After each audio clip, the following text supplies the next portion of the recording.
-1 आई, तो कुल मिला के 1 - 1 दैट इज इक्वल टू 0। ये आपका सेकेंड क्वेश्चन का आंसर हो गया इसका। ठीक है, समझ में आ गया होगा। अब बात करते हैं फर्स्ट क्वेश्चन की कि भाई फर्स्ट क्वेश्चन में क्या करेंगे। प्रोसेस बिल्कुल एकदम सेम है। अब तो आप लोग समझ गए होंगे कि क्या करेंगे, हमें इन सबकी वैल्यूज निकालनी है और वैल्यूज निकाल के फिर ये जो एक्सप्रेशन है इसमें वैल्यूज पुट कर देंगे। तो सबसे पहले हमें साइन 420 डिग्री चाहिए। साइन 420 डिग्री, इसको लिख लिया साइन 360 डिग्री प्लस 60 डिग्री, और sine 360 degree plus theta, sine theta ही रहेगा और पॉजिटिव रहेगा क्योंकि फर्स्ट क्वाड्रेंट में जा रहा है। तो ये हो गया साइन 60 डिग्री। साइन 60 डिग्री की जो वैल्यू है वो √3/2 होती है, √3/2। कोस 390 डिग्री पे आ जाओ, कोस 390 डिग्री, तो इसे आप लिख सकते हो कोस 360 डिग्री प्लस 30 डिग्री। ये भी कोस 30 रहेगा और प्लस का ही रहेगा, तो कोस 30 डिग्री। कोस 30 डिग्री की वैल्यू √3/2 होती है, ये बात भी आपको पता है। कोस -300 degree, cos of minus theta plus cos theta होता है। तो पहले तो आपने इसको लिख लिया प्लस कोस 300 डिग्री। याद करो, आपको रूल 1 में पहला रूल यही बताया था माइनस थीटा वाले क्या होंगे, तो उसमें ये बताया गया था कि भाई कोस ऑफ माइनस थीटा जो है वो प्लस कोस थीटा होता है, इसलिए यहाँ पर हमने कोस ऑफ -300 डिग्री को पहले प्लस कोस 300 डिग्री लिखा। अब इसको छोटे एंगल में ब्रेक करेंगे तो कोस, इसको आप दो तरीके से लिख सकते हो। एक लिख सकते हो आप 270 डिग्री प्लस 30 डिग्री, और एक लिख सकते हो 360 डिग्री माइनस 60 डिग्री। तो 360 डिग्री माइनस 60 डिग्री लिख लिया, चलो, तो 360 डिग्री माइनस 60 डिग्री। अब कोस 360 डिग्री माइनस थीटा रहेगा तो कोस थीटा ही, तो कोस 60 रहेगा ये, क्योंकि बदलेगा तो है नहीं। हाँ, अगर आपने इसको 270 डिग्री प्लस 30 डिग्री लिखा होता तो कोस का साइन हो जाता। अच्छा, 360 degree minus theta fourth quadrant में है और फोर्थ में कोस पॉजिटिव होता है, इसलिए प्लस का रहेगा। तो और कोस 60 डिग्री की वैल्यू होती है 1/2, तो ये आपका कोस ऑफ -300 डिग्री की वैल्यू आ गई। अब एक बचा साइन -330 डिग्री, साइन -330 डिग्री। तो sine of minus theta, minus sine theta होता तो पहले तो आपने इसको लिखा साइन माइनस साइन 330 डिग्री। क्यों लिखा? क्योंकि sine minus theta minus sine theta होता है। रूल 1 में पहला फॉर्मूला यही लिखवाया था आपको, रूल 1 का पहला फॉर्मूला यही था। अच्छा, अब इसको आप क्या लिखोगे? Minus sine 360 degree minus 30 degree, ऐसा लिख सकते हो। साइन 360 डिग्री माइनस थीटा रहेगा तो साइन थीटा ही, लेकिन फोर्थ क्वाड्रेंट में जा रहा है और फोर्थ क्वाड्रेंट में साइन जो है क्या होता है? नेगेटिव होता है। तो ये हो जाएगा माइनस, पहले से था एक और माइनस बार आएगा, प्लस साइन 30 डिग्री, और साइन 30 डिग्री की वैल्यू होती है 1/2। तो कुल मिला के हमने इस क्वेश्चन में इन चारों की वैल्यू निकाली। पहले की वैल्यू क्या है? साइन 420 की वैल्यू √3/2, दूसरे वाले की वैल्यू भी √3/2, प्लस तीसरे वाले की जो वैल्यू आई है वो 1/2, और फोर्थ वाले की वैल्यू भी 1/2 ये आई है। √3/2 मिलके हो गया 3/4, और ये हो गया 1/4, यानी कि 4/4 मतलब 1। तो आपके पहले क्वेश्चन का आंसर हो गया 1। तो उम्मीद है आपको ये एग्जांपल भी अच्छे से समझ में आ गया होगा। ठीक है, मतलब एकदम कॉन्फिडेंट रहो, और अगर इसमें समझने में 1% भी प्रॉब्लम जा रही है तो आपको लेक्चर 5 वापस से रिवाइज कर लेना चाहिए, क्योंकि ये पूरी ट्रिग्नोमेट्री में ऐसा शायद ही कोई दिन जाएगा जिस दिन इसका यूज नहीं होगा, हर दिन होगा। फिर से बता रहा हूं, इसलिए एलाइड एंगल किसी भी स्थिति में आपका वीक नहीं रहना चाहिए। ओके, चलिए एग्जांपल 4 देखते हैं आगे क्या बनता है इसमें।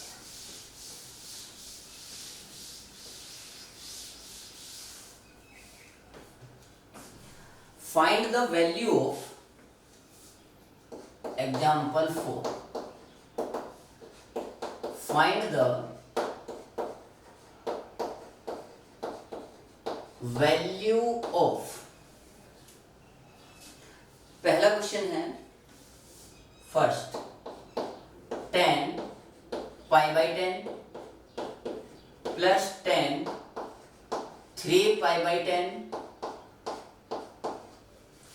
Plus 10 7 pi by 10 plus 10 9 pi by 10।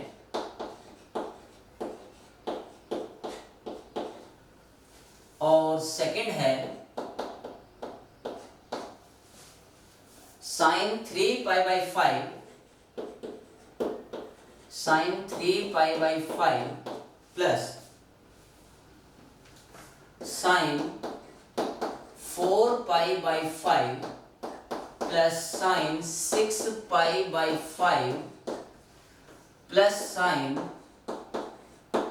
7 pi by 5, 3 4 6 7। ठीक है, तो हमें ये दो क्वेश्चन करने हैं, चलो देखते हैं। देखो अभी अभी मैंने आपको एक रूल बताया था कि वे अगर सॉल्यूशन सेकंड कर लेते हैं पहले, चलो सेकंड कर लेते हैं।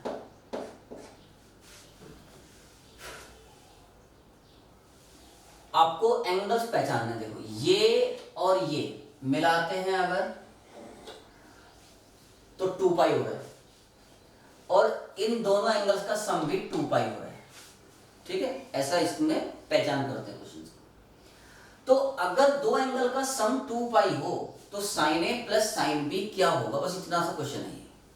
अगर दो एंगल का सम, अगर दो एंगल ए और बी हैं और उनका सम 2 पाई है तो sign A plus sine B क्या होगा, बस इतनी सी बात है। देखो अगर a प्लस बी 2 पाई है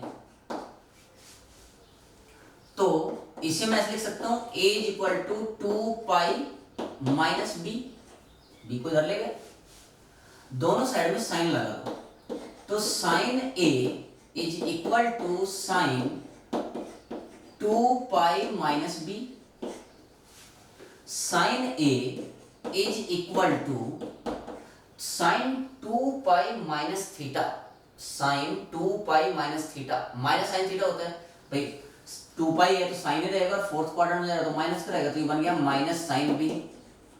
इसका मतलब ये हुआ कि sine A plus sine B is equal to 0, मतलब इसको आप एज ए रिजल्ट भी याद रख सकते हो।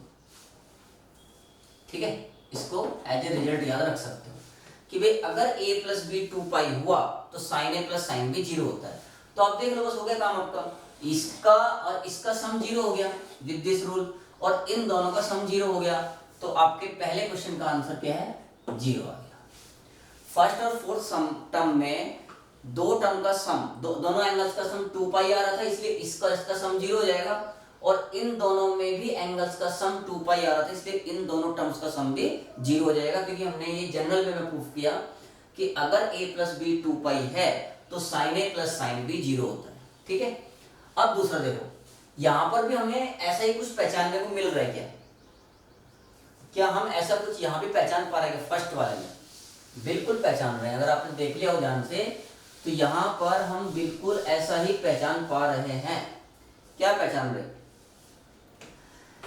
ये जो एंगल है और ये जो एंगल है, इन दोनों का सम पाई हो रहा है, पाई बाई 10 प्लस 9 पाई बाई 10 मतलब 10 पाई बाई 10 मतलब पाई, और ऐसे इस 3 पाई बाई 10 और 7 पाई बाई 10 का सम भी पाई हो रहा है। तो अब मुझे सिंपल ये देखना है कि अगर a प्लस बी पाई है तो 10a प्लस 10b क्या होगा, देख लेते हैं सिंपल। तो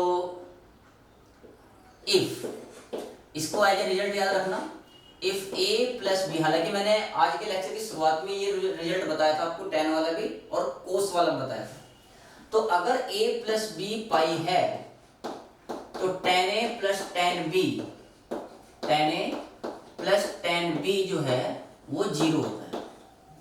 ये आपको लेक्चर के स्टार्टिंग में ही बाकायदा प्रूफ कर दिया था मैंने ठीक है, तो अगर भूल गए हो तो वापस से स्टार्टिंग से देख सकते हो। तो tan a plus tan b 0 होता है। इसका मतलब ये हो गया कि इस टर्म का सम और इस टर्म का सम, यानी कि ये हो जाएगा tan पाई बाई 10 फर्स्ट वाली टर्म और फोर्थ वाली टर्म एक जगह लिख लिया,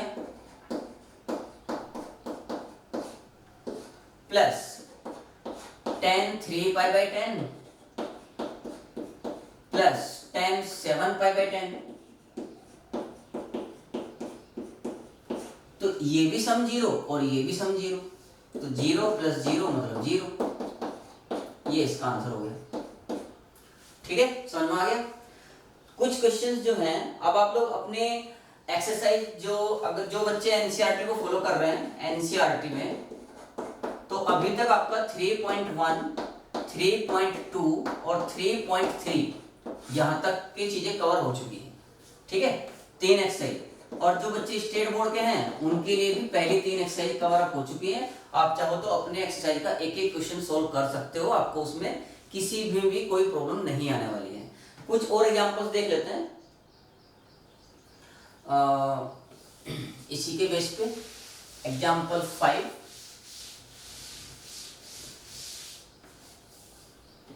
find the value of, example 5 ऐसे लिखा है, प्रूव दैट